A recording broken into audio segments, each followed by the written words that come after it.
Ramainya informasi yang beredar mengenai hasil riset ahli Institut Teknologi Bandung terkait potensi gempa bumi dan tsunami dengan gelombang air setinggi 20 meter di perairan selatan Jawa membuat masyarakat panik dan khawatir. Sehingga BMKG ikut buka suara.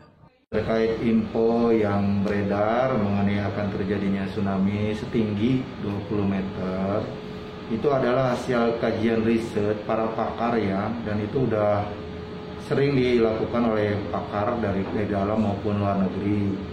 Jadi pada intinya BMKG menyikapi dengan bijak hasil kajian para pakar tersebut. Namun demikian perlu kami sampaikan bahwasanya gempa itu tidak bisa diprediksi.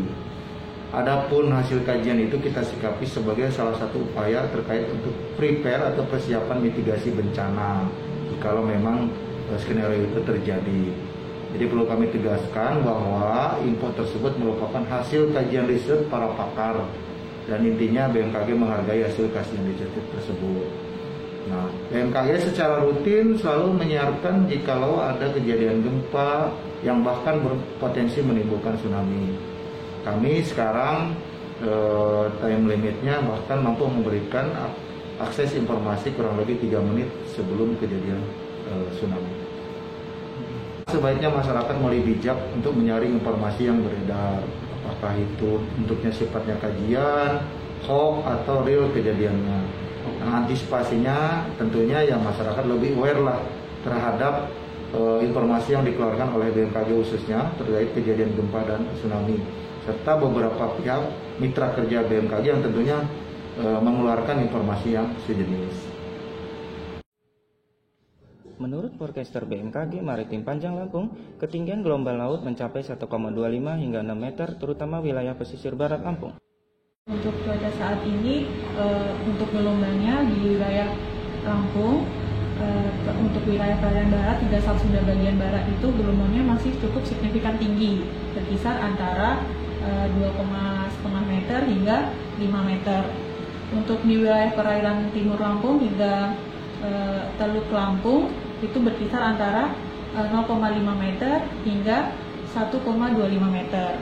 Jadi waspada untuk nelayan-nelayan di wilayah perairan barat Lampung hingga Selat Sunda bagian barat. Untuk kecepatan angin sendiri, kecepatan angin di wilayah perairan Lampung ini cukup tinggi, berkisar antara 2 knot hingga 25 knot, atau berkisar antara 30 km per jam hingga 50 km per jam. Untuk kondisi cuaca di wilayah Lampung ini masih sebenarnya udah masuk musim kemarau.